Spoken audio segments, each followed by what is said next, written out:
ಜಯತಿ ಪರಾಶರಸೂನು ಸತ್ಯವತಿ ಹೃದಯ ನಂದನೋ ವ್ಯಾಸ.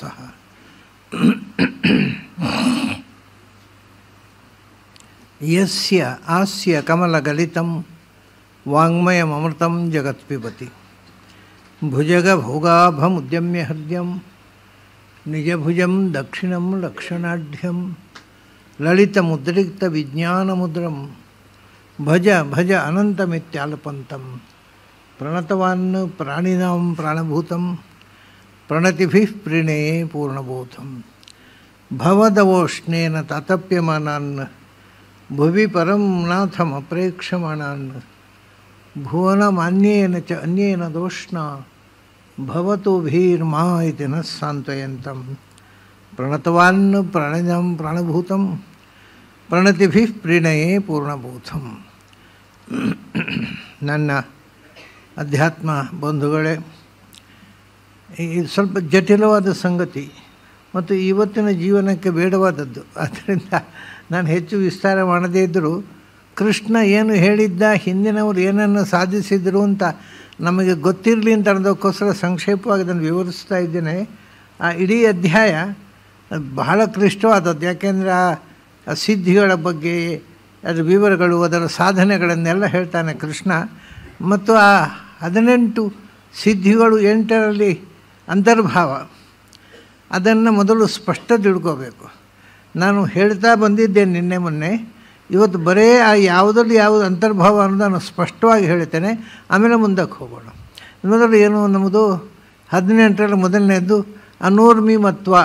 ಅಂದರೆ ಅದು ಷಡೂರ್ಮಿಗಳು ಇಲ್ಲದೆ ಇರುವುದು, ಹಾಗೆ ಹೀಗೆ ಅಂತೆಲ್ಲ ಅದು ಶಬ್ದಾರ್ಥ ವಿವರಣೆ ನಾನು ಕೊಟ್ಟಿದ್ದೆ. ಒಟ್ಟಿಗೆ ಹೇಳೋದು ಅನೂರ್ಮಿಮತ್ವ ಅಂದರೆ ದುಃಖದ ಅನುಭವ ಇಲ್ಲದೆ ಇರೋದು, ನಿರ್ದುಃಖತ್ವ. ಇದು ಯಾವುದರಲ್ಲಿ ಬಂತು?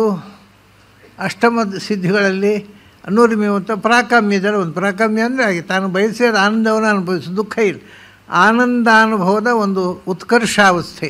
ಅದನ್ನ ಅನೂರ್ಮಿಮತ್ವ ಅನ್ನೋದು ಭಗವಂತನ ಪ್ರಾಕಾಮ್ಯದಲ್ಲಿ ಅಂತರ್ಭಾವ ಆಯಿತು.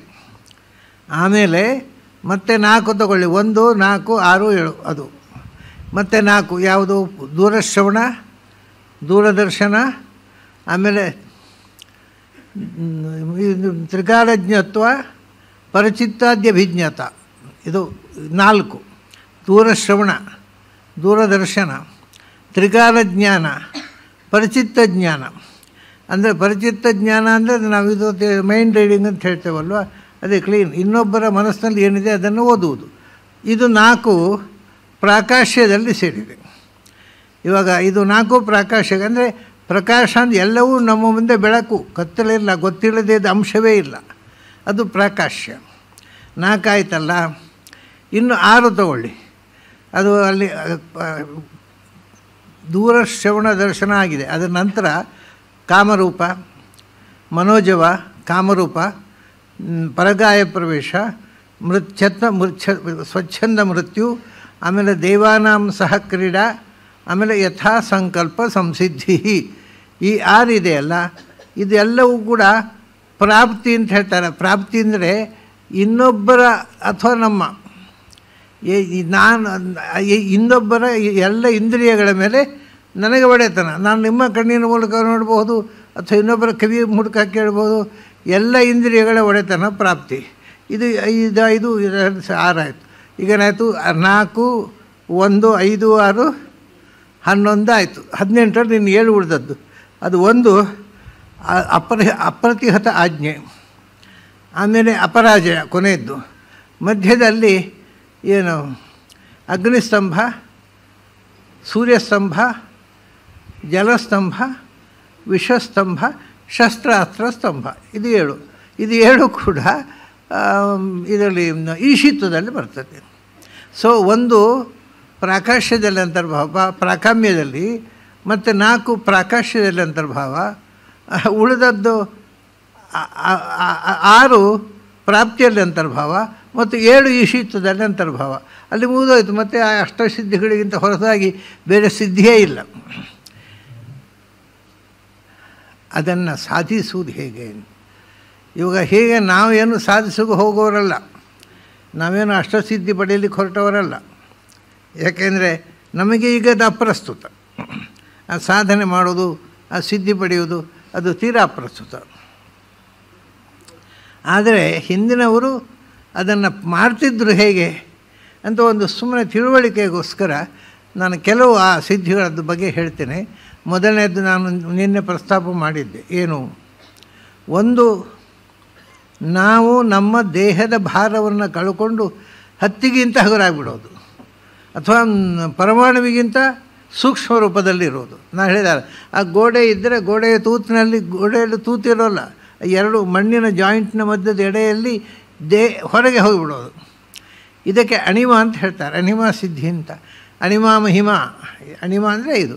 ಅದನ್ನು ಭಗವಂತನದು ಮುಖ್ಯ ಗುಣ. ಯಾಕಂದರೆ ಅವನು ಅಣೋರಣೀಯಾನ್, ಅವನಿಗಿಂತ ಚಿಕ್ಕ ವಸ್ತುವೇ ಇಲ್ಲ, ಮತ್ತು ಅವನು ಒಳಗೆ ಹೋಗೋದ ಜಾಗವೇ ಇಲ್ಲ. ಅಣಿಮ ಸಾಧನೆ ಹಿಂದವರು ಹೇಗೆ ಮಾಡ್ತಿದ್ರು ಅವನು.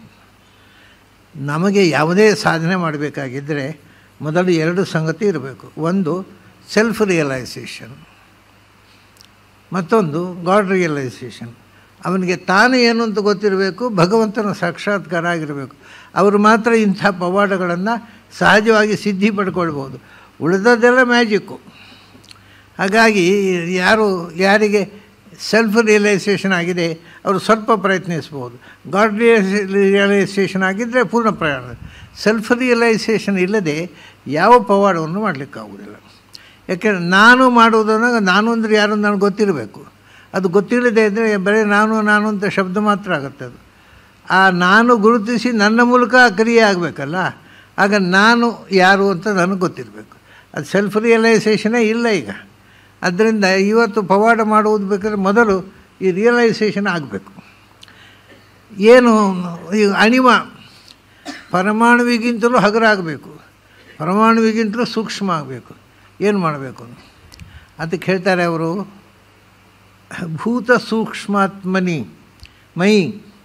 ಮೊದಲು ಭಗವಂತನನ್ನು ಚಿಂತನೆ ಮಾಡಬೇಕು. ಯಾವುದು ಶಕ್ತಿಯೋ ಅಲ್ಲಿಂದ ಬರಬೇಕಲ್ವ. ನಮಗೆ ಯಾವುದು ಬರುತ್ತೆ? ಯಥಾ ಉಪಾಸತೆ ತದೇವ. ನಾವು ಏನು ದೇವರನ್ನು ಉಪಾಸನೆ ಮಾಡಿದೆವೋ ಅದನ್ನು ನಾವು ಪಡಿತೇವೆ. ಇವನೇನು ಮಾಡಬೇಕು? ಭಗವಂತ ಭೂತ ಸೂಕ್ಷ್ಮಾತ್ಮ ಅಂದರೆ ಭೂತಗಳಲ್ಲಿ ಸೂಕ್ಷ್ಮವಾದ್ದು ಅಂದರೆ ಪರಮಾಣು. ಪರಮಾಣುವಿನೊಳಗೂ ಆತ್ಮ ಅಂತರ್ಯಾಮಿಯಾಗಿನೋ ಭಗವಂತ. ಈ ಪರಮಾಣುವಿನ ಒಳಗಿರತಕ್ಕಂಥ ಭಗವಂತನನ್ನು ಮೆಡಿಟೇಷನ್ನಲ್ಲಿ ಕಾನ್ಸಂಟ್ರೇಟ್ ಮಾಡಿ ಅದು ಕಾಣಲಿಕ್ಕೆ ಶುರುವಾದರೆ ನೀವು ಅದನ್ನು ಮತ್ತೆ ಅದರ ಹಾಗೆ ಸೂಕ್ಷ್ಮ ಆಗಬಹುದು ಅಂತ.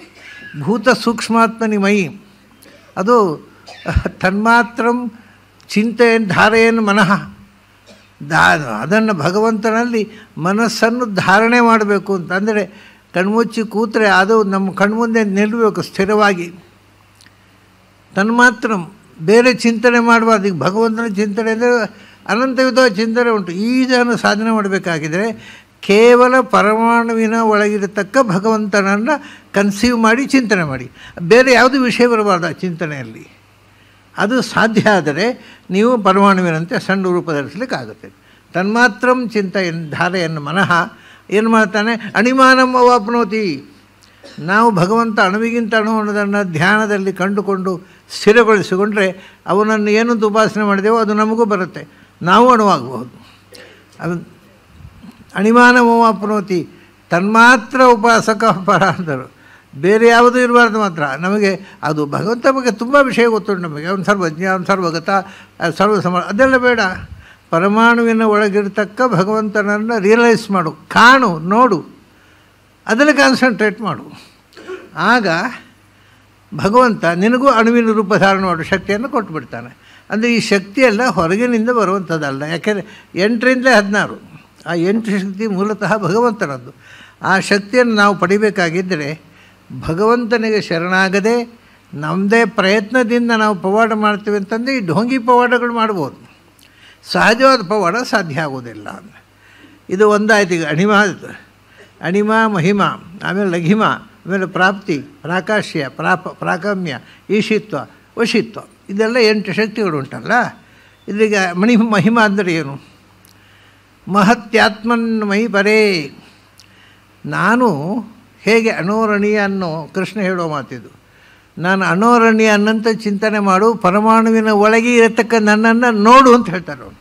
ನಮಗೆ ಪರಮಾಣುವೇ ಕಾಣೋದಿಲ್ಲ, ಪರಮಾಣುವರಿಗೆ ಭಗವಂತ ಕಾಣೋದು ಹಾಗೆ. ಪರಮಾಣುವಿನ ಒಳಗಿರತಕ್ಕ ಭಗವಂತನ ರೂಪವನ್ನು ನೋಡು, ಆಗ ನಿನಗೂ ಆ ಶಕ್ತಿ ಬರುತ್ತೆ ಅಂತ.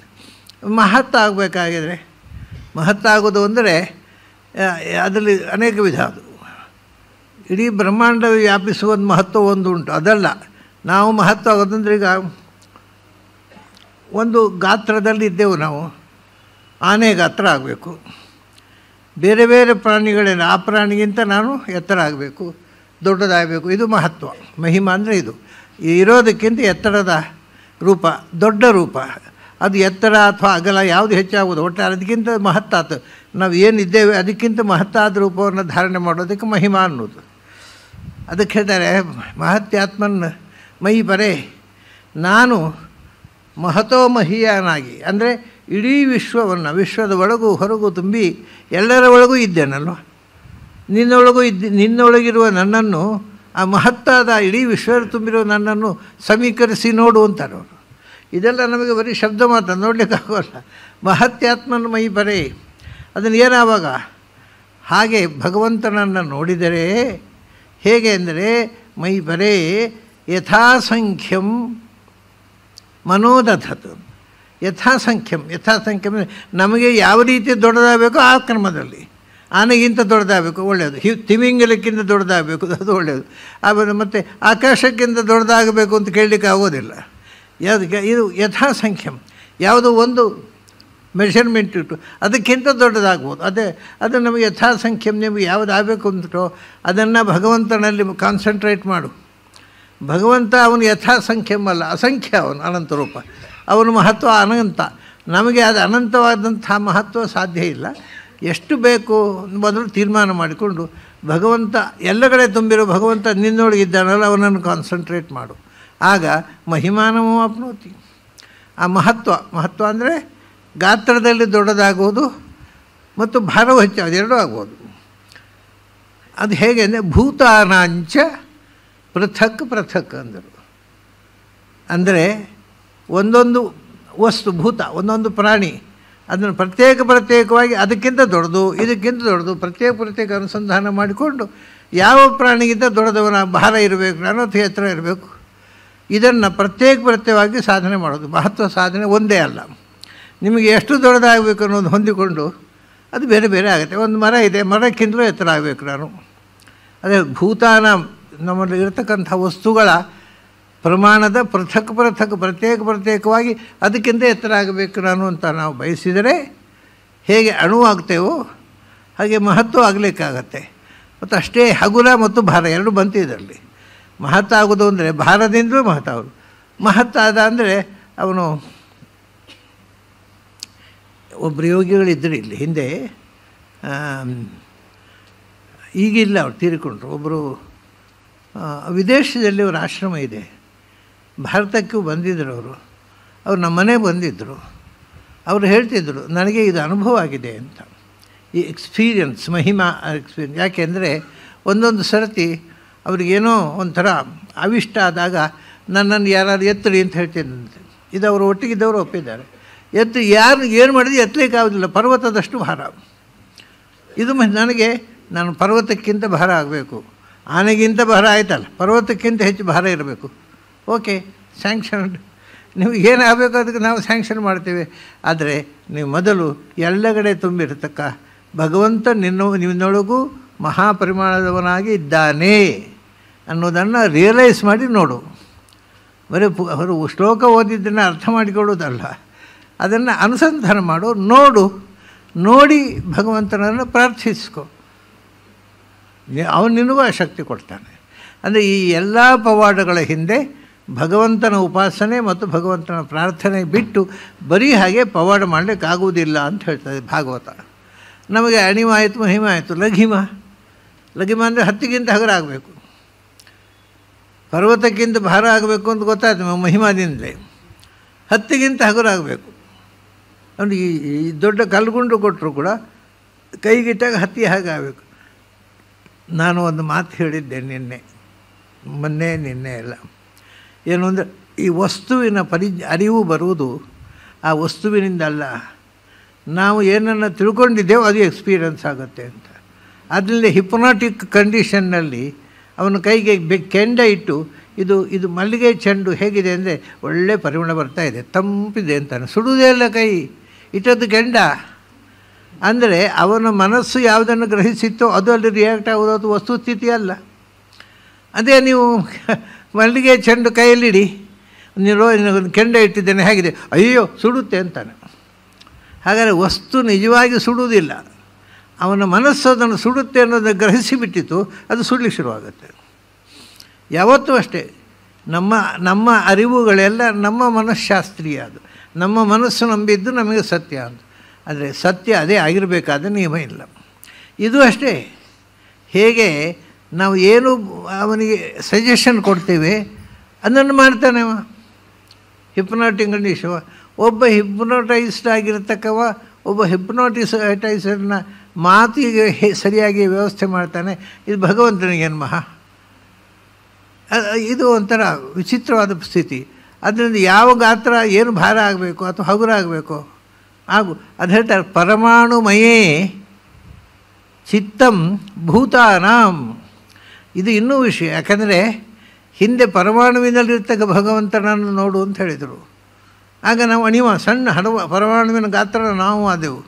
ಪರಮಾಣುಮಯೇ ಚಿತ್ತಂ ಭೂತಾನಾಂ ರಂಜಯ ಮನಃ ರಂಜಯನ್ಮಃ.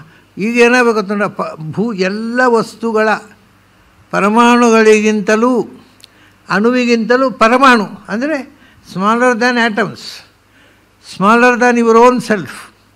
ಏಕೆಂದರೆ ಪರಮಾಣುವಿಗಿಂತ ಸಣ್ಣದು ನನ್ನ ಆತ್ಮ, ಅದಕ್ಕಿಂತ ಸಣ್ಣದು ಪರಮಾಣು, ಅದಕ್ಕಿಂತ ಸಣ್ಣದು ಇನ್ನೊಂದಿಲ್ಲ. ಅದು ಎಂಥದ್ದು, ಎಲ್ಲ ಭೂತಗಳ ಏನು ಪರಿಮಾಣ ಇದೆ ಅದು ಎಲ್ಲಕ್ಕಿಂತಲೂ ಸಣ್ಣದಾಗಬೇಕು. ಅದನ್ನು ಕನ್ಸೀವ್ ಮಾಡೋದೇ ಕಷ್ಟ. ಪರಮಾಣುಮಯೇ ಅದು ಸಣ್ಣದಾಗ್ತಾ ಎಷ್ಟು ಸಣ್ಣದು, ಅದಕ್ಕೊಂದು ಮುಂದೆ ಒಂದು ಗಣಿತ ಹೇಳ್ತಾರೆ ಅವರು. ಪರಮಾಣುಮಯೇ ಚಿತ್ತಂ ಭೂತಾನಾಂ ಅದನ್ನು ರಂಜಯೇತು, ಅದರ ಮೈ ರಂಜಯೇತು. ಹಾಗೆ ಸಣ್ಣದು ಮಾಡಿ ನಮ್ಮನ್ನು ನೋಡು. ಎಷ್ಟು ಅಂದರೆ ಅವನು ಹೇಳ್ತಾರೆ, ಅದು ಕಾಲ ಅಂತ ಒಂದಿದೆಯಲ್ಲ, ಅಲ್ಲದೆ ಆ ಕಾಲದಲ್ಲಿ ಕಾಲ ಸೂಕ್ಷ್ಮಾತ್ಮಕೆ. ಕಾಲವನ್ನು ಸಣ್ಣದು ಮಾಡು, ಎಷ್ಟು ಸಣ್ಣದು ಮಾಡಿ ಬರುತ್ತೆ, ಎಷ್ಟು ಅದು ಅನಂತ ಅದು.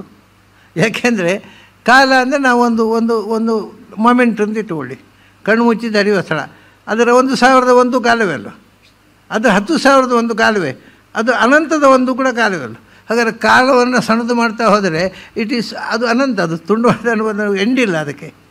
ಹಾಗೆ ಭಗವಂತನ ಸಣ್ಣದು ಮಾಡ್ತಾ ಹೋದರೆ ಭಗವಂತ ಎಷ್ಟು ಸಣ್ಣದು ಮಾಡ್ತಾರೆ ಅಂದರೆ ಅನಂತ ಅಂತ. ಅಣುತ್ವ ಅನ್ನೋದು ಅದು ಇಮೇಜ್, ಅದು ನಮಗೆಲ್ಲ ಕಾಲವನ್ನೇ ವಿಭಾಗ ಮಾಡಲಿಬೋದು. ಈಗ ನಮ್ಮಲ್ಲಿ ಹಿಂದಿನವರು ಏನು ಮಾಡಿದರು ಅಂದರೆ ಈ ಕಾಲದ ಪರಿಗಣನೆ ಬರ್ತದೆ. ನಮ್ಮದೇ ಉಂಟಲ್ಲ, ದಿನ, ಗಂಟೆ, ಗಳಿಗೆ, ಮುಹೂರ್ತ.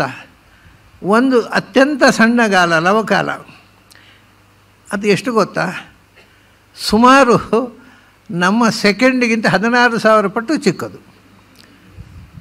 ಅಷ್ಟು ಹಿಂದಿನವರು ಲೆಕ್ಕ ಕೊಟ್ಟಿದ್ದಾರೆ ನಮ್ಮ ಗಣಿತದಲ್ಲಿ. ಅದಕ್ಕಿಂತ ಹಿಂದೆ ಕೊಟ್ಟಿಲ್ಲ, ಯಾಕಂದರೆ ಕನ್ಸೀವ್ ಮಾಡಲಿಕ್ಕೆ ಆಗೋದಿಲ್ಲ, ಸುಮ್ಮನೆ ಶಬ್ದತಃ ಹೇಳ್ಬೋದು. ಇಷ್ಟು 1 ಸೆಕೆಂಡ್ 1,00,000 ಏನದು, ಅದನ್ನು ಕನ್ಸೀವ್ ಮಾಡಲಿಕ್ಕೆ ಇರೋದು ನಿಜ. ಅಂದರೆ ಈ ಸಣ್ಣದು ಮಾಡ್ತಾ ಹೋದರೆ ಅದಕ್ಕೆ ಹೇಳಿದೆ, ನಿಮಗೆ ಎಷ್ಟು ಸಣ್ಣದು ಮಾಡಬೇಕು ಅಂದರೆ ಕಾಲವನ್ನು ಎಷ್ಟು ಸಣ್ಣದು ಮಾಡಲಿಕ್ಕೆ ಬರುತ್ತೋ ಅಷ್ಟು ಮಾಡಿದ್ರು, ಆಗೋದಿಲ್ಲ. ಅದು ಸಣ್ಣದು ಮಾಡಲಿಕ್ಕೆ ಬರೋದಿಲ್ಲ. ಶಬ್ದತಃ ಹೇಳ್ಬೋದು, ಅದು ಗಣಿತಬದ್ಧ ಹೌದು. 1,00,001 ಸೆಕೆಂಡ್ ಇಲ್ಲ ಉಂಟು, ಮತ್ತು ಅದನ್ನು ಹೇಗೆ ಕನ್ಸೀವ್ ಮಾಡೋದು ಹೇಗೆ ಗೊತ್ತಿಲ್ಲ. ಅದೇ ಜೊತೆಗೆ ಹಾಗೆ ಭಗವಂತನ ಸೂಕ್ಷ್ಮತ್ವವನ್ನು ಕನ್ಸೀವ್ ಮಾಡು. ಎಷ್ಟು ಸೂಕ್ಷ್ಮ ಅಂತ ಕನ್ಸೀವ್ ಮಾಡಲಿಕ್ಕಾಗತ್ತೆ ಅಷ್ಟು, ನಿನಗೆ ಎಷ್ಟು ಸಾಧ್ಯ ಉಂಟೋ ಅಷ್ಟು ಸೂಕ್ಷ್ಮ ರೂಪವನ್ನು ಯೋಚನೆ ಮಾಡು. ಪರಮ ಅಣು ಭೂತಾನಾಂ ಪರಮಃ, ಎಲ್ಲ ಭೂತಗಳ ಅಣುಗಳು ಏನಿದ್ದಾವೆ ಅದು ಎಲ್ಲಕ್ಕಿಂತಲೂ ಸೂಕ್ಷ್ಮವಾದ ಅಣು ಅದು.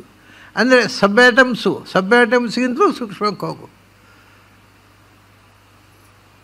ಅದು ಏನು ಸುಮ್ಮನೆ ಶಬ್ದ, ಅದು ಏನು ಕನ್ಸೀವ್ ಮಾಡಲಿಕ್ಕೆ ಆಗೋದಿಲ್ಲ.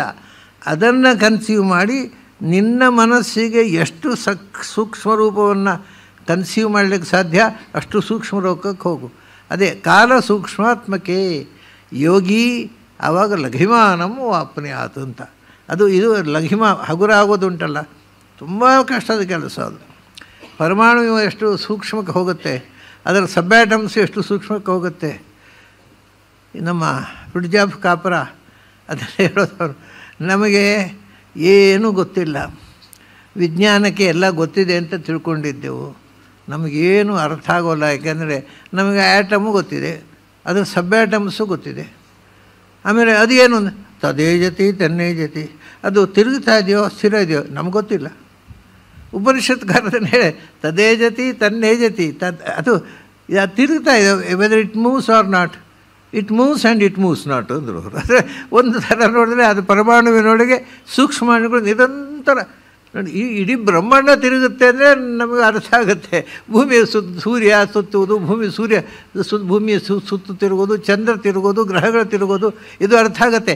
ಪರಮಾಣುವಿನೊಳಗೆ ಸಬ್ ಆಟಮ್ಸ್ಗಳು ನಿರಂತರ ತಿರುಗಿಸ್ತಾರೆ. ಅದೇ ಒಂದು ಪರಮಾಣು ಒಂದು ಅದರೊಳಗೆ ನಿರಂತರ ತಿರುಗಬೇಕಂದ್ರೆ ಒಳಗಿಂದ ಸ್ಪೇಸ್ ಎಷ್ಟಿರಬೇಕು, ಆ ಸ್ಪೇಸ್ನಲ್ಲಿ ಹೋಗೋದು ಇವನು ಸೂಕ್ಷ್ಮ. ಹೀಗೆ ಅದನ್ನು ಯೋಚನೆ ಪರಮಾಣುಮಯೇ ತತ್ವೇ ಚಿತ್ತಂ ಭೂತಾನಾಂ ಮೈ ರಂಜಯನ್. ಆವಾಗ ಕಾಲ ಸೂಕ್ಷ್ಮಾತ್ಮಕೆ ಯೋಗಿ ಅವನ ಏನಾಗ್ತಾನಾಗ ಅಂದರೆ ಆಗ ಲಘಿಮಾನಮ್ಮ ವಾಪನ್ಯಾತ್. ಅವನು ಏನಿಲ್ಲ, ಹತ್ತಿ ಹಾಗೆ ಈ ಸಣ್ಣ ಮಗು ಕೂಡ ಅವನ ಕೈಯಲ್ಲಿ ಹಿಡ್ಕೋಬೋದು ಅವನನ್ನು. ಈ ಇವ್ರದ್ದೊಂದು ಕಥೆ ಬರುತ್ತೆ. ಆಚಾರ್ಯ ಮಧ್ವರು ನರಸಿಂಹ ದೇವಸ್ಥಾನಕ್ಕೆ, ಅಲ್ಲಿ ಮಂಗಳೂರಿನಾಚೆ ನರಸಿಂಹ ದೇವಸ್ಥಾನಕ್ಕೆ ಹೋದಾಗ ಒಬ್ಬ 4 ವರ್ಷದ ಮಗುವನ್ನು ಕರೆದು ಅದರ ಹೆಗಲ ಮೇಲೆ ಕೂತು 4 ಸುತ್ತು ಬಾಪ ಅಂತ ಹೇಳಿದ್ರು. ಅವನು ಆರಾಮಾಗಿ ಬಂದ. ಅಂದರೆ ಅವ್ನು 4 ವರ್ಷದ ಹುಡುಗನೇ ಭಾರವೇ ಆಗಲಿಲ್ಲ. ಆ ಸಿದ್ಧಿ ಉಂಟಲ್ಲ, ಅದು ಭಗವಂತನ ಅಣುವಿಗಿಂತ ಅಣುವಾದ ಎಲ್ಲ ಪರಮಾಣು ಸಬ್ಯಾಟಮ್ಸ್ಗಳಿಗಿಂತಲೂ ಸೂಕ್ಷ್ಮವಾದ ರೂಪವನ್ನು ಮೆಡಿಟೇಟ್ ಮಾಡಿ ಅದರ ಅನುಗ್ರಹ ಪಡೆದಾಗ ಮಾತ್ರ ಆ ರೂಪ ಧಾರಣೆ ಮಾಡೋಕ್ಕೆ ಬರುತ್ತೆ. ಹಾಗಾಗಿ ನಮ್ಮ ಹಿಂದೆಯವರು ಏನು ಮಾಡೋದು ಅನ್ನೋಕ್ಕೆ ಒಂದು ಡೆಫಿನೇಷನ್ ಇತ್ತು ಅವರಿಗೆ. ಬಟ್ ಬರೀ ಕಲ್ಪನಾ ವಿಲಾಸ ಅಲ್ಲ. ಆದರೆ ಇವತ್ತು ಮಾಡುವ ಅಂದರೆ ಸಾಧ್ಯ ಇಲ್ಲ. ಯಾಕೆಂದರೆ ಅದಕ್ಕೆ ಬೇಕಾಗಿರೋದು first self realisation. We must know what we are, ಅದೇ ಗೊತ್ತಿಲ್ಲ ನಮಗೆ. ಆಮೇಲೆ ನನಗೂ ದೇವರಿಗೆ ಏನು ಸಂಬಂಧ ಅದು ಗೊತ್ತಾಗಬೇಕು. ಆದ್ದರಿಂದಲೇ ಇದೆಲ್ಲವೂ ಹಿಂದಿನವರು ಸಾಧಿಸಿದ್ರು. ಹಿಂದಿನವರು ಎಲ್ಲರೂ ಅಲ್ಲ, ಎಲ್ಲೋ ಲಕ್ಷಕ್ಕೊಬ್ಬ. ಹಿಂದವರು ಇಡೀ ದೇಶದಲ್ಲಿದ್ದವರಿಗೆಲ್ಲ ಈ ಸಿದ್ಧಿ ಇತ್ತು ಅಂತಲ್ಲ, ಎಲ್ಲೋ ಅಪರೂಪದಲ್ಲಿ ಸಿದ್ಧಿ ಮಾಡಿದ ಸಾಧಕರು ಇದ್ದರು. ಈಗ ಅಂಥವರು ಅಪರೂಪಕ್ಕೊಬ್ಬರು ಇಲ್ಲ, ಅಷ್ಟೇ ವ್ಯತ್ಯಾಸ. ಮಹಿಮಾನ ಆಯಿತು, ಲಘಿಮ ಆಯಿತು. ಅಣಿಮಾ ಮಹಿಮಾ ಅಣಿಮಾ ಮಹಿಮಾ ಮೂರ್ತೇ ಲಘಿಮ. ಆಮೇಲೆ ಪ್ರಾಪ್ತಿ ಇಂದ್ರಿಯೈ ಅಂತ, ಪ್ರಾಪ್ತಿ ಅಂತ ಮತ್ತೊಂದು. ಪ್ರಾಪ್ತಿ ಅಂದರೆ ಏನು? ಯಾವುದೇ ಇಂದ್ರಿಯಗಳ ಮೂಲಕ ನನಗೆ ಬೇಕಾದ್ದನ್ನು ನಾನು ಪಡೆಯೋದು. ಅಂದರೆ ನನಗೆ ಈಗ ಹಸಿವಾಗ್ತಾಯಿದೆ, ನಾನು ಉಣ್ಣಬೇಕಲ್ವ? ನಿಮಗೆ ಹಸಿವು ಕ್ರಿಯೇಟ್ ಮಾಡಿ ನೀವು ನಿಮ್ಮ ಕೈಯಿಂದ ಉಂಡ್ರೆ ನನಗೆ ಹೊಟ್ಟೆ ತುಂಬಬೇಕು, ಅದು ಪ್ರಾಪ್ತಿ. ಯಾರ ಮೂಲಕವೂ ನಮ್ಮ ಕೆಲಸ ಮಾಡಿಕೊಳ್ಬೋದು. ಸರ್ವೇಷಾಂ ಇಂದ್ರಿಯೈ ಪ್ರಾಪ್ತಿ. ಜಗತ್ತಿನಲ್ಲಿ ಎಷ್ಟು ಜನರ ಕಣ್ಣು ಕಿವಿ ಮೂಗು ಇದು ಭಗವಂತ. ಯಾಕಂದರೆ ಎಲ್ಲರ ಕಣ್ಣಿನ ಒಳಗೂ ಇದ್ದಾನೆ, ಎಲ್ಲರ ಕಣ್ಣಿಂದಲೂ ನೋಡ್ತಾನೆ, ಎಲ್ಲರ ಕಿವಿಯಲ್ಲೂ ಇದ್ದಾರೆ. ಇದು ಈ ಪ್ರಾಪ್ತಿ ಅನ್ನುವಂಥದ್ದು ಕ್ವಾಲಿಟಿ ಉಂಟಲ್ಲ, ಅಣಿಮಾ ಮಹಿಮಾ ಲಘಿಮ ಮತ್ತು ಪ್ರಾಪ್ತಿ, ಇದು ಭಗವಂತನಿಗೆ ಹತ್ತಿರ ಮೀಸಲಾದಂಥದ್ದು, ಎಕ್ಸ್ಕ್ಲೂಸಿವ್ಲಿ. ಆದರೆ ಅದು ಸ್ವಲ್ಪ ಏಕದೇಶ ಪ್ರಾಪ್ತಿ ಯಾರೂ ಪಡಿಬಹುದು. ಅದೇ ಈಗ ನಾನು ನಿಮ್ಮ ಕಣ್ಣಿನಿಂದ ನಾನು ನೋಡಬಹುದು. ಆವಾಗ ಕಣ್ಣಿಗೆ ನಿಮ್ಮ ಕಣ್ಣನ್ನು ನಾನು ಹಿಪ್ನೋಟಿಕ್ ಕಂಡೀಷನ್ ಮಾಡಿ ನಾನು ಸ್ವಾಧೀನ ತೊಗೊಂಡು ನೀವು ಅದನ್ನು ನೋಡಿದರೆ, ಇವತ್ತು ಹಿಪ್ನೋಟೈಸ್ ಮಾಡ್ತಾರಲ್ಲ, ಅದು ಸೆಲ್ಫ್ ಮೆಡಿಟೇಷನ್. ಅದು ಒಂದಷ್ಟಿಂದ ಅವನನ್ನು ಸೆಲ್ಫ್ ಮೆಡಿಟೇಷನ್, ನಿನ್ನ ಒಳಗಿನ ಸತ್ಯವನ್ನು ಧ್ಯಾನ ಮಾಡು, ಹುಡುಕು, ಕೂಡಲೇ ಅವನು ನೋಡ್ತಾನೆ. ಸೊ ಅದು ಒಂಥರ ಸೆಲ್ಫ್ ಮೆಡಿಟೇಷನ್, ಅದು ಹಿಪ್ನಾಟಿಕ್ ಅಂದರೆ. ಸರಿ, ಹಾಗೆ ಈ ಪ್ರಾಪ್ತಿ ಅಂತಂದರೆ ಪ್ರಾಪ್ತಿ ಇಂದ್ರಿಯೈ. ಯಾವ ಇಂದ್ರಿಯವು ನಾವು ನನ್ನ ಇಂದ್ರಿಯ ಮಾತ್ರ ಅಲ್ಲ, ನನ್ನ ಕಿವಿ ಮಾತ್ರ ಕೇಳೋದಲ್ಲ, ನಿಮ್ಮ ಕಿವಿಯಿಂದ ನಾನು ಕೇಳಬೇಕು. ನಾನು ಈಗ ನನಗೆ ಎಲ್ಲೋ ಅರ್ಜೆಂಟ್ ಹೋಗಲಿಕ್ಕೆ ಉಂಟು ಇವತ್ತು, ನಾನು ಹೋಗ್ತೇನೆ. ನಾನು ಎಲ್ಲಿ ಹೋಗಿರ್ತೇನೋ ಅಲ್ಲಿ ನಿಮ್ಮ ಉಪನ್ಯಾಸ ಕೇಳಬೇಕು ನನಗೆ. ಆಗ ಕೇಳಲಿಕ್ಕಾಗತ್ತೆ. ಯಾಕೆಂದ್ರೆ ಇಲ್ಲಿ ಯಾರೋ ಕೂತವರ ಕಿವಿಯಲ್ಲಿ ಕೂತ್ಕೊಳ್ಳೋದು, ನಾನು ಇರೋದೆಲ್ಲ 10 ಮೈಲ್ ದೂರದಲ್ಲಿ. ಪ್ರಾಪ್ತಿ ಇಂದ್ರಿಯ. ಯಾವ ಇಂದ್ರಿಯವನ್ನು ನಾನು ಕ್ಯಾಪ್ಚರ್ ಮಾಡಬೇಕು ಅಂತ ನನ್ನ ವಶಕ್ಕೆ ತಗೋಬೇಕು. ನಿಮ್ಮ ಮನಸ್ಸು ತಗೊಂಡ್ರೆ ಮೈಂಡ್ ರೀಡಿಂಗ್ ಆಯ್ತದು. ನಿಮ್ಮ ಕಣ್ಣನ್ನು ಸಾಧನೆ ತಗೊಂಡ್ರೆ ನಿಮ್ಮ ಕಣ್ಣಿನಿಂದ ನೀವು ನೋಡಿದ್ದೆಲ್ಲ ನನಗೆ ಕಾಣಬೇಕು, ನಿಮ್ಮ ಕಿವಿಯಿಂದ ಕೇಳಿದ್ದೆಲ್ಲ ನನಗೆ ಕೇಳಬೇಕು. ಇದು ಇಂದ್ರಿಯಗಳ ವಶೀಕರಣ. ಜಿತೇಂದ್ರಿಯತ್ವ ಅಂದರೆ ಸುಮ್ಮನೆ ಅಲ್ಲ. ಹಿಂದೆ ಜಿತೇಂದ್ರಿಯತ್ವ ಅಂದರೆ ಜಿತೇಂದ್ರಿಯನಾಗಬೇಕು. ಹನುಮಂತ ಒಬ್ಬನೇ ಜಿತೇಂದ್ರಿಯಂ ಬುದ್ಧಿಮತಾಂ ವರಿಷ್ಠಂ. ಜಿತೇಂದ್ರಿಯರಾಗೋದು ಅಂದರೆ ಸುಮ್ಮನೆ ಸೆಕ್ಸ್ ಒಂದನ್ನು ಕಂಟ್ರೋಲ್ ಮಾಡೋದು ಅಷ್ಟೇ ಅಲ್ಲ. ಯಾವ ಇಂದ್ರಿಯವೂ ನಾವು ಹೇಳಿದಾಗ ಕೇಳಬೇಕು. ಅದು ಕೇಳೋದೇ ಇಲ್ಲ, ಯಾವತ್ತೂ ಕೇಳೋದಿಲ್ಲ. ಅದು ಭಗವಂತನಿಗೊಬ್ಬನಿಗೆ ಮಾತ್ರ ಸಾಧ್ಯ. ಅವನಿಗೆಲ್ಲ ಸಹಸ್ರ ಶೀರ್ಷ ಪುರುಷ ಸಹಸ್ರಾಕ್ಷಸ. ಅವು ನಮ್ಮ 1000 ಕಣ್ಣುಗಳು ಅವನದೇ ಕಣ್ಣು, ಅದರಲ್ಲಿ ನೋಡುವವನವನೇ. 1000 ಕಿವಿ ಅವನದೇ, 1000 ಕಾಲು ಅವನದ್ದೇ. ನಾವು ಅವನಿಗೆ ನಮ್ಮ ಕಾಲಿನ ಮೂಲಕ ಅವನೇ ನಡೀತಾ ಇರ್ತಾನೆ, ಎಲ್ಲ ಕ್ರಿಯೆ. ಅದರಿಂದ ಈ ಪ್ರಾಪ್ತಿ ಅನ್ನತಕ್ಕಂಥದ್ದು ಉಂಟಲ್ಲ, ಅದು 100ಕ್ಕೆ 100ರಷ್ಟು ಪೂರ್ಣ ಪ್ರಮಾಣದಲ್ಲಿ ಭಗವಂತನಿಗೆ ಮಾತ್ರ ಸಾಧ್ಯ. ಮತ್ತು ನಮಗೊಂಚೂರು ಪ್ರಾಪ್ತಿ ಬರಬೇಕಪ್ಪ. ನಿಮ್ಮ ಕಣ್ಣಿನಿಂದ ನಾನು ನೋಡಬೇಕು, ಏನು ಮಾಡಬೇಕು ಅಂತ ಹೇಳ್ತಾರೆ. ಅವ್ರು ಹೇಳ್ತಾರೆ, ಧಾರೆಯನ್ಮೈ ಅಹಂ ತತ್ವೇ. ನಮಗೆ ನಮ್ಮ ಇಂದ್ರಿಯಗಳೆಲ್ಲ ಉಂಟಲ್ಲ, ಅದು ಯಾವುದರಿಂದ ನಿರ್ಮಾಣ ಆದದ್ದು? ರುದ್ರದೇವರ ಅಹಂಕಾರ ತತ್ವದ ಅಭಿಮಾನಿಗಳಾಗಿ ಇಂದ್ರಿಯಗಳನ್ನು ಸೃಷ್ಟಿ ಮಾಡಿದರು. ಸೊ ಇಂದ್ರಿಯಗಳ ಹಿಂದೆ ಇರತಕ್ಕಂಥದ್ದು ರುದ್ರಶಕ್ತಿ. ಸೊ ನೀವು ಮೊದಲು ರುದ್ರದೇವರನ್ನ ಒಲಿಸಿಕೊಳ್ಬೇಕಾಗುತ್ತೆ. ಅಹಂ ತತ್ವ, ಅಹಂ ತತ್ವದಲ್ಲಿ ಪ್ರಾಣಶಕ್ತಿ ಇದೆ, ಪ್ರಾಣಶಕ್ತಿಯಲ್ಲಿ ನಾರಾಯಣ ಇದ್ದಾನೆ. ಇಷ್ಟು ಸ್ಟೆಪ್ಪಿನಲ್ಲಿ ನೀವು ಇಂದ್ರಿಯಗಳ ಉತ್ಪತ್ತಿಯನ್ನು ಅರ್ಥ ಮಾಡಿಕೊಂಡ್ರೆ ಆಮೇಲೆ ಚಿಂತೆಯೇ ಧಾರೆಯನ್ ಮೈ ಅನಂತ ಅಹಂ ತತ್ವದಲ್ಲಿ, ಅಹಂಕಾರ ತತ್ವದ ದೇವತೆ ಆಗಿರತಕ್ಕಂಥ ಶಿವನಲ್ಲಿ ಇರತಕ್ಕ ನನ್ನಲ್ಲಿ ಮೈ ಅಹಂ ತತ್ವೇ. ಯಾಕೆ ಅಂದರೆ ಅವನೇನು ಮನೋ ವೈಕಾರಿಕೋ ಅಖಿಲಂ. ವೈಕಾರಿಕ ಅಹಂಕಾರ, ವೈಕಾರಿಕೆ ಅದು ಅಹಂಕಾರ ತತ್ವಕ್ಕೆ ಇನ್ನೊಂದು ಹೆಸರು. ಇಂದ್ರಿಯಗಳನ್ನು ಸೃಷ್ಟಿಸುವ ಮತ್ತು ದೇವತೆಗಳನ್ನು ಸೃಷ್ಟಿ ಮಾಡುವಂಥ ಶಿವರೂಪ ಉಂಟಲ್ಲ, ಅದು ವೈಕಾರಿಕ ಅಂತ ಹೇಳ್ತಾರೆ ಅದನ್ನು. ಸೊ ಇಂದ್ರಿಯಗಳನ್ನು ಸೃಷ್ಟಿ ಮಾಡುವ, ಇಂದ್ರಿಯಾಭಿಮಾನಿ ದೇವತೆಗಳನ್ನು ಸೃಷ್ಟಿ ಮಾಡುವಂಥ ರೂಪ ಅಹಂಕಾರದ ಒಂದು ರೂಪ ಉಂಟಲ್ಲ, ಸಾತ್ವಿಕ ಅಹಂಕಾರ.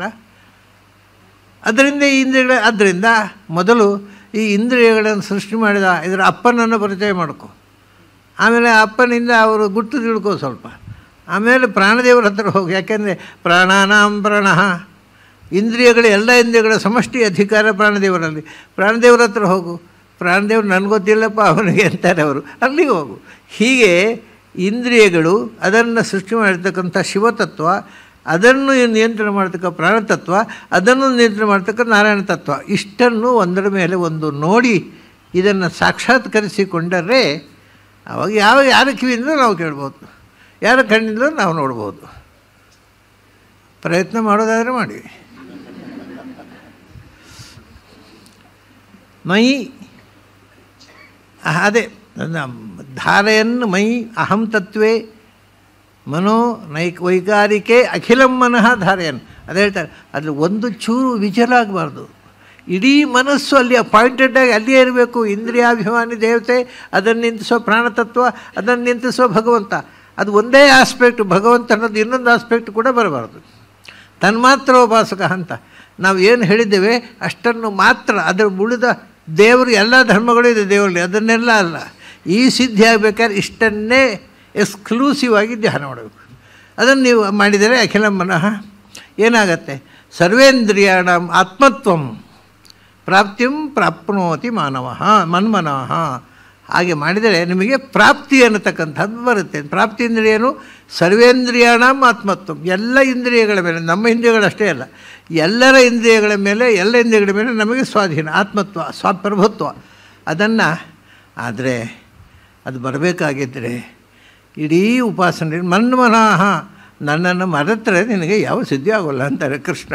ನನ್ನಲ್ಲಿ ಮನಸ್ಸಿಟ್ಟು ಈ ಸಾಧನೆ ಮಾಡು. ಮತ್ತು ಯಾರ್ಯಾರ ಮೂಲಕ ಮಾಡಬೇಕು ಅಂತ ನಾನು ಹೇಳ್ತೇನೆ. ಅದು ಹೇಳಿದೆ, ನಿನಗೆ ಇಂದ್ರಿಯ ನಿಗ್ರಹ ಬೇಕಾದರೆ ಶಿವತತ್ವವನ್ನು ಹಿಡಿದು ಮಾಡು. ಯಾಕಂದರೆ ಇಂದ್ರಿಯಗಳನ್ನು ಸೃಷ್ಟಿ ಮಾಡಿದವನೇ ಶಿವ. ಅದರಿಂದ ಆತ್ಮನ ಆಕಾಶ ಸಂಭೂತ ಹೇಳಿದ ಹಾಗೆ ಆತ್ಮ ಶಿವನಿಂದ ಇಂದ್ರಿಯಗಳು ಸೃಷ್ಟಿಯಾಯಿತು.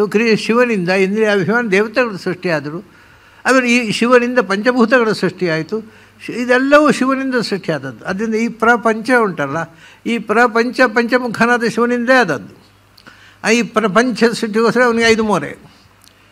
ಅಂದರೆ ಶಿವನಿಂದ ಅದನ್ನು ಮೊದಲು ನೀನು ನಿನ್ನನ್ನು ಸೆಲ್ಫ್ ರಿಯಲೈಸೇಷನ್, ನಿನಗೆ ನಿನ್ನ ಮನಸ್ಸನ್ನು ನಿಯಂತ್ರಿಸುವ ಶಿವನನ್ನು ಮೊದಲು ಶರಣ.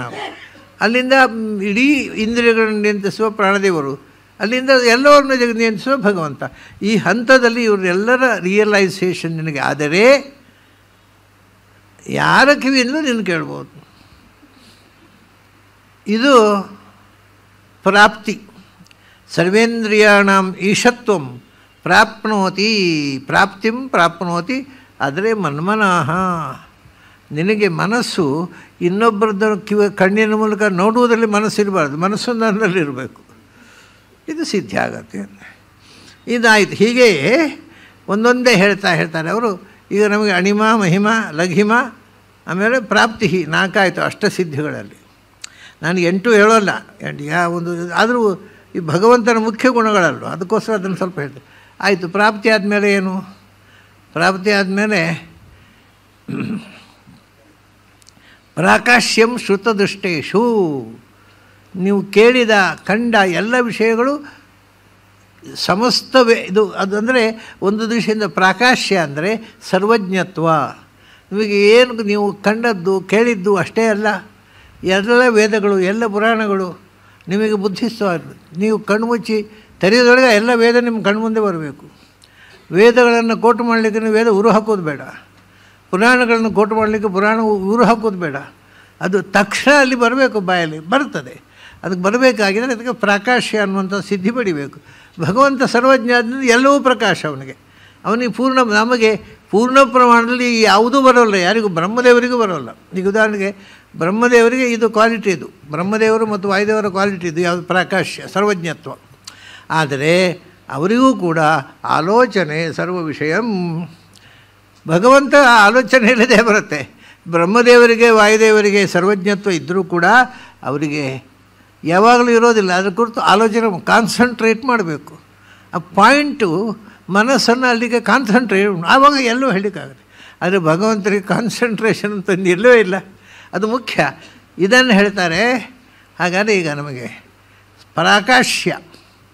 ಪ್ರಕಾಶ ಅಂದರೆ ಏನು ಅಂತ, ಅದಕ್ಕೆ ಮಹತ್ಯಾತ್ಮನಿ ಯಃ ಸೂತ್ರೇ, ಅವನು ಆತ್ಮತತ್ವದ ದೇವತೆ, ಜೀವನ ದೇವತೆ. ಚತುರ್ಮುಖ ಮತ್ತು ಪ್ರಾಣದೇವರು ಜೀವದ ಅಭಿಮಾನಿ ದೇವತೆ, ಮಹತ್ತತ್ವದ ಅಭಿಮಾನಿ ದೇವತೆ, ಮತ್ತು ಇಡೀ ಜಗತ್ತನ್ನು ಸೂತ್ರದಂತೆ ಹೆಣೆದು ಹಿಡಿದವರು. ಆದ್ದರಿಂದ ಮಹತಿ ಆತ್ಮನಿ ಸೂತ್ರೇ.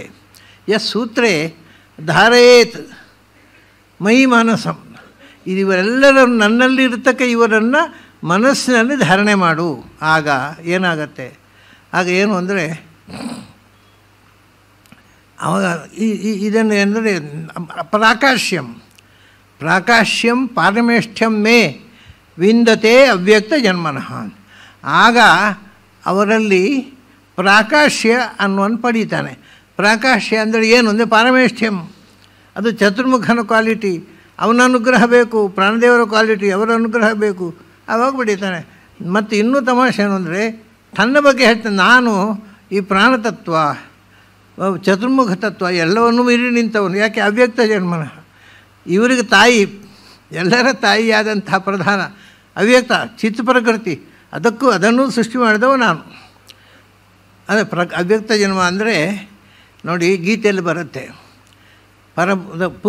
ಪುರುಷ ಅಂತ ಹೇಳುವಾಗ ಕ್ಷರಪುರುಷ, ಅಕ್ಷರಪುರುಷ.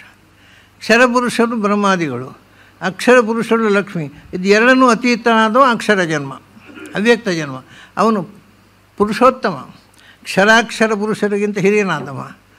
ಅದನ್ನೇ ಅವನನ್ನು ಪುರುಷರ್ಷಭ ಅಂತ ಹೇಳ್ತಾರೆ.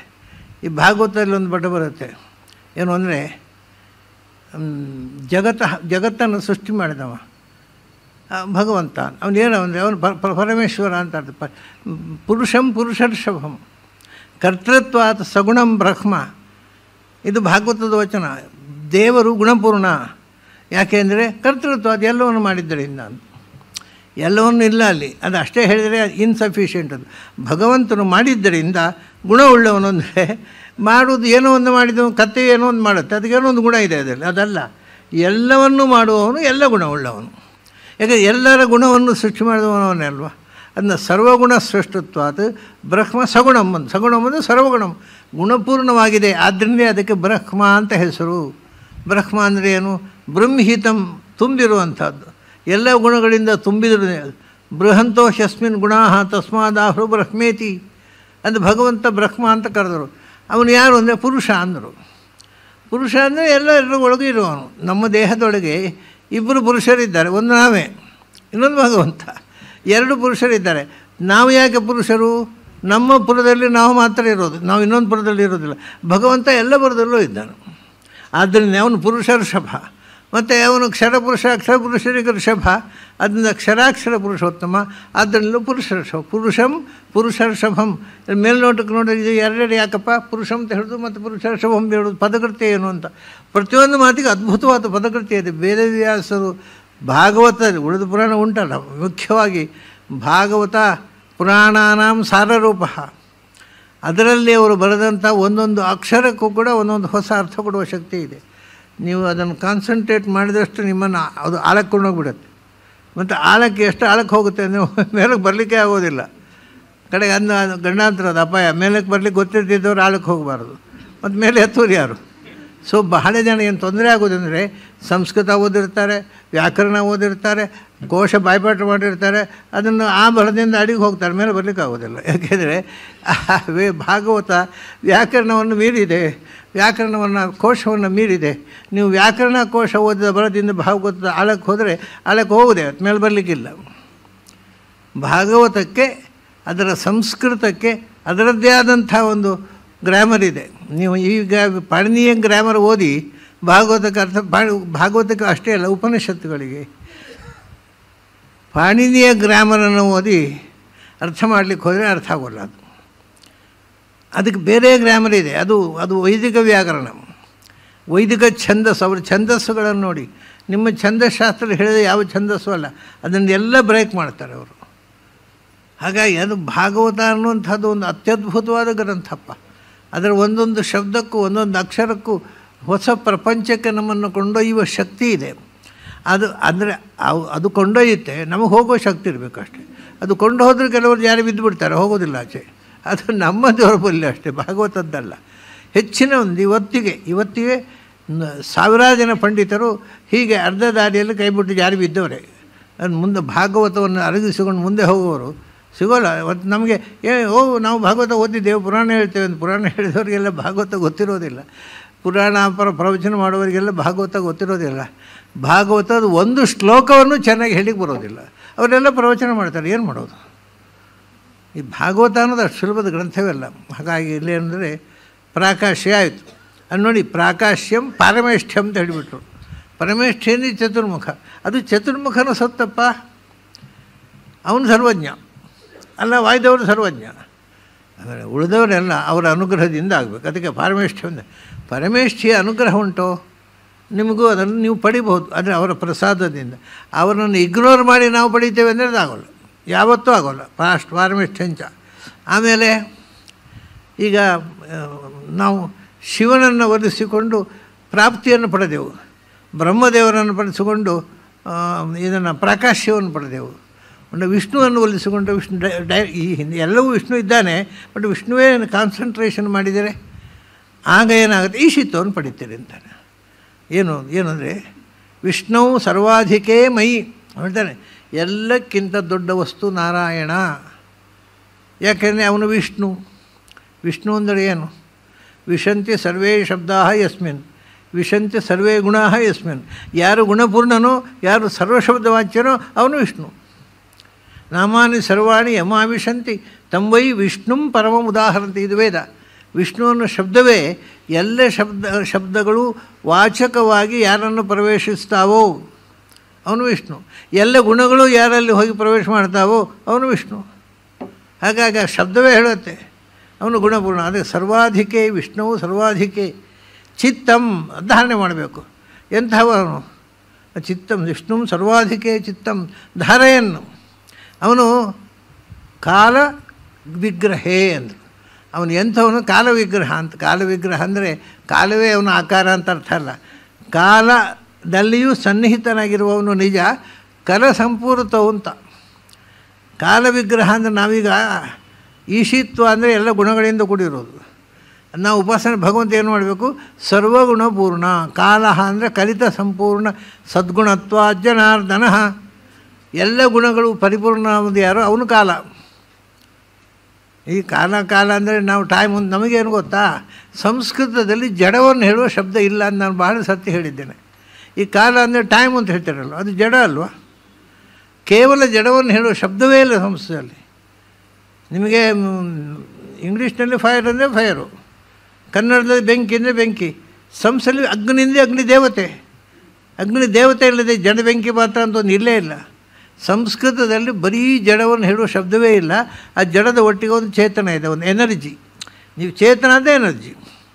ನಿನ್ನೆ ಹೇಳಿದ್ನಲ್ಲ, ಶೇಷ ಯಾವುದು ಎಲ್ಲವೂ ನಾಶವಾದಾಗ ಯಾವುದು ಉಳಿತದೆ ಅದು ಎನರ್ಜಿ. ಅದು ಈ ಭೂಮಿಯನ್ನು ಧಾರಣೆ ಮಾಡಿದ್ದು.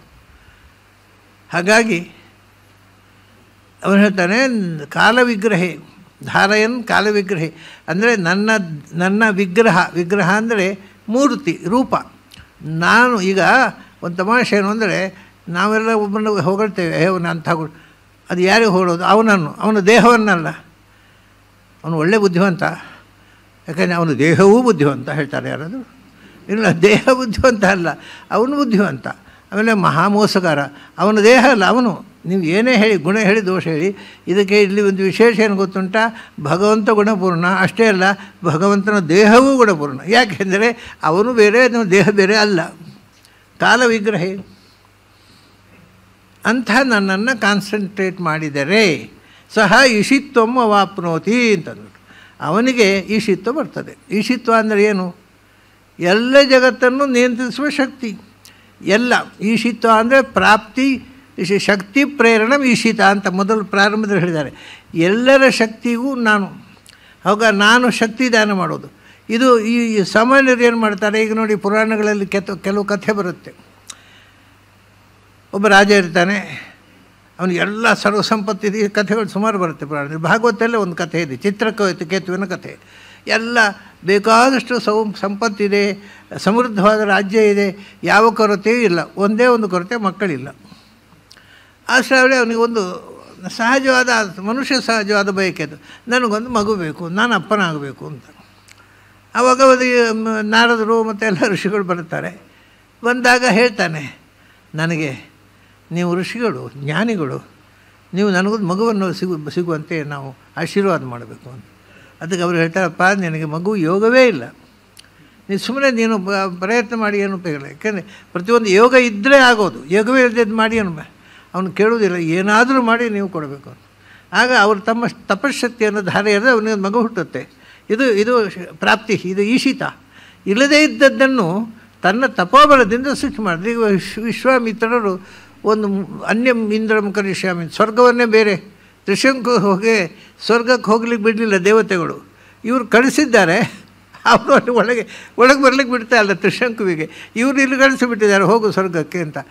ಆಗ ಇಂದ್ರಾದಿಗಳು ತಡೆದಾಗ ಇವನು ತ್ರಿಶಂಕು ಹತ್ತೂ ಇಲ್ಲ ಇತ್ತೂ ಇಲ್ಲ. ಆಗ ವಿಶ್ವಾಮಿತ್ರ ಅವನಿಗೋಸ್ಕರ ಒಂದು ಸ್ವರ್ಗ ನಿರ್ಮಾಣ ಮಾಡಿದರು. ಇದು ಈಶಿತ್ವ ಅಂದರೆ ಏನು ಬಯಸಿದೆವೋ ಅದನ್ನು ಸೃಷ್ಟಿ ಮಾಡುವ ಶಕ್ತಿ. ಆ ಈಶಿತ್ವಂ ಅವಾಪ್ನೋತಿ. ಆವಾಗ ಅದು ಭಗವಂತನ ಅನುಗ್ರಹದಿಂದ ನಮಗೆ ಸಿಗತಕ್ಕಂಥ ಶಕ್ತಿ ವಿಶೇಷಗಳು. ಇದು ಇನ್ನು ವಶಿತ್ವವು ಇದೇ ಥರ. ಯಾವುದು ಬೇಕಾದ್ರೆ ನಮ್ಮ ಅಧೀನಕ್ಕೆ ಬರಬೇಕು ಅಷ್ಟೇ. ಆಮೇಲೆ ಪ್ರಾಕಮ್ಯ ಅಂದರೆ ಯಾವುದು ಎಲ್ಲಿ ಏನು ನಡೆದರೂ ನನ್ನ ಅಧೀನಕ್ಕೆ ಬರಬೇಕು, ನಾನು ಅದನ್ನು ಆನಂದವಾಗಿ ಅನುಭವಿಸಬೇಕು. ಇದು 8 ಗುಣಗಳಾಯಿತು. ಇಲ್ಲಿ ಮತ್ತೆ 18ನಲ್ಲಿ ಸುರುವೆನ್ನೋದು ಅನೂರ್ಮಿಮತ್ವ ಅಂತ. ಅನೂರ್ಮಿಮತ್ವ ಅನ್ನೋದಕ್ಕೆ ನಿಜವಾದ ಅರ್ಥ ಏನು ಗೊತ್ತುಂಟ? ನಾನು ಹೇಳಿದೆ ಅದು 6 ಊರ್ಮಿಗಳು ಅಂತ, ಅದು ಶಬ್ದಾರ್ಥ.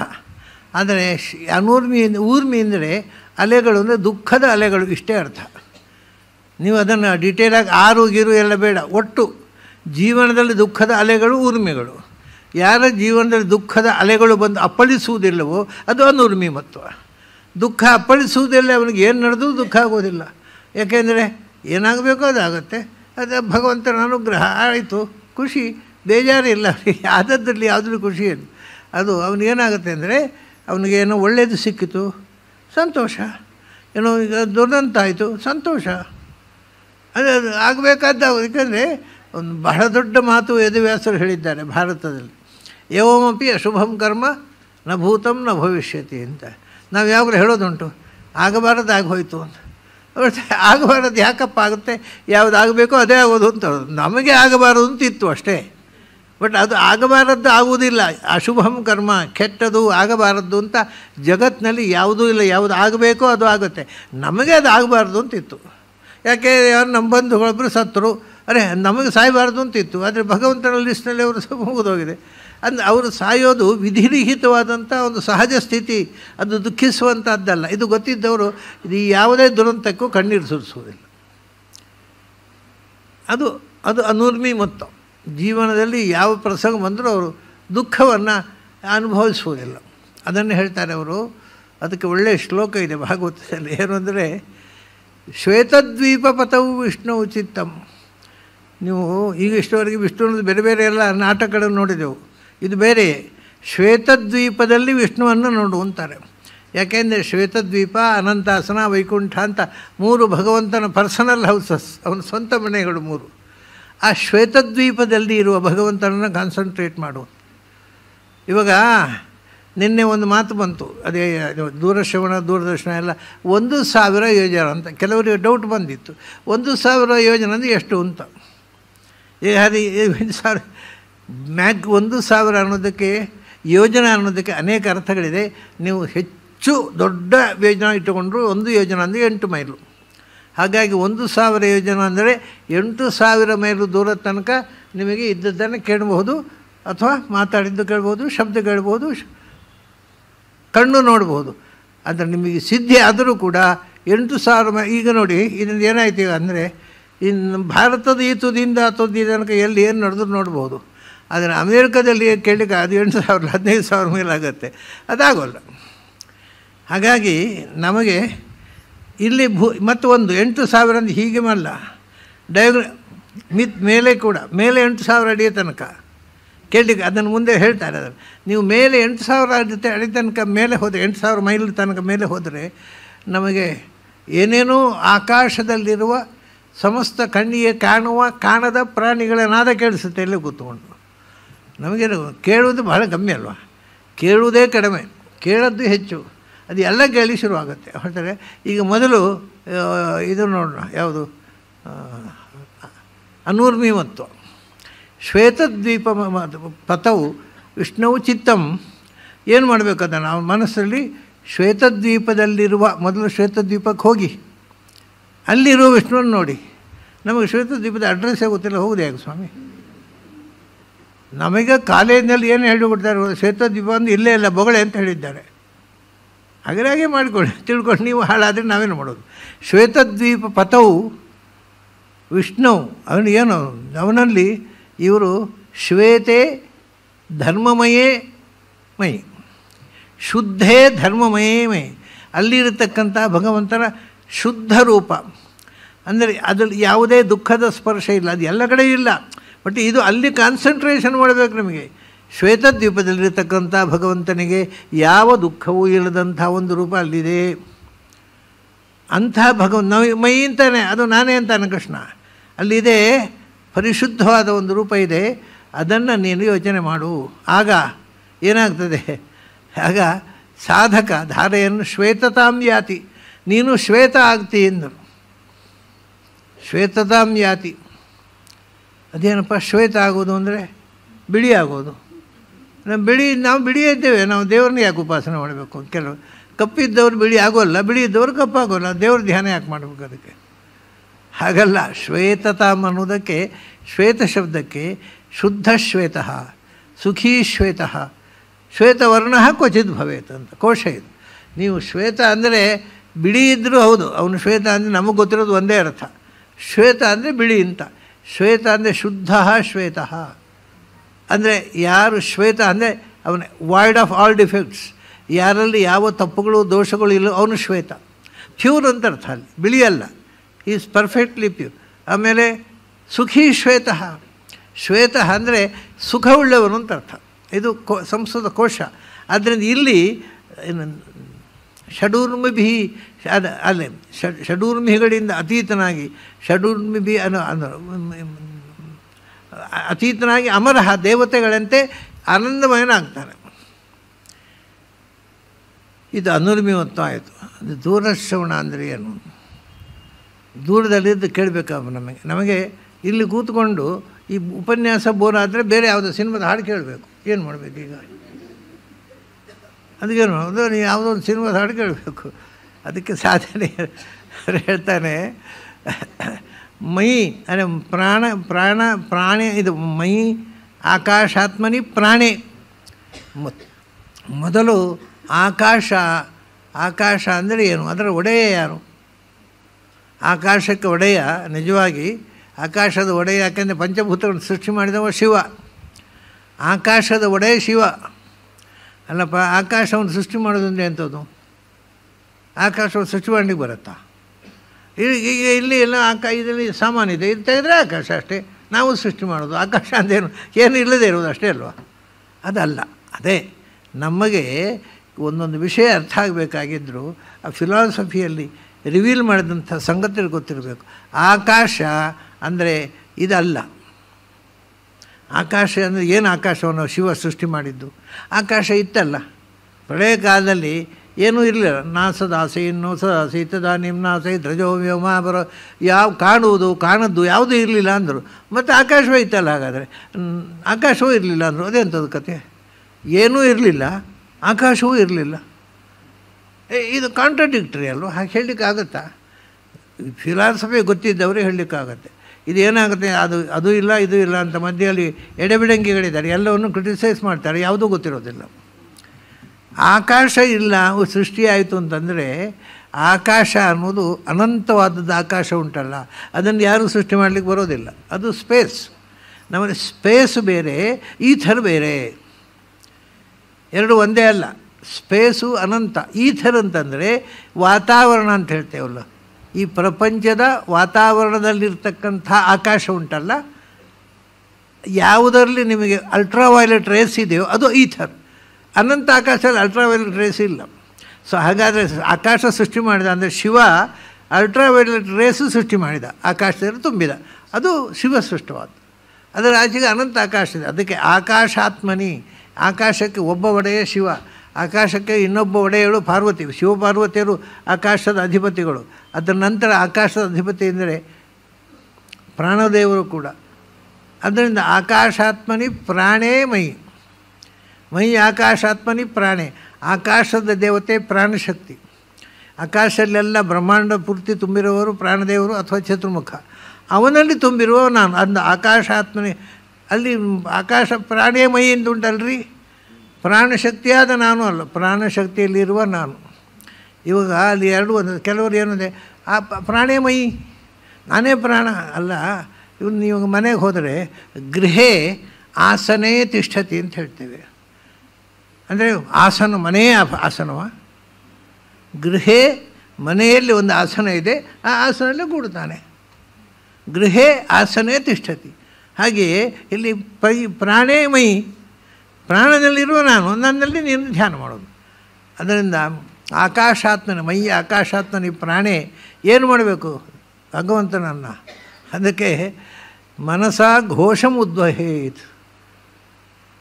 ಈ ಪ್ರಪಂಚದಲ್ಲಿ ಎಲ್ಲ ನಾದಗಳಿದ್ದಾವಲ್ಲ, ಅವನು ಏಷ ಆದೇಷ್ಟ ಆಘೋಷ್ಟ ಬೇರೆ ಬೇರೆ.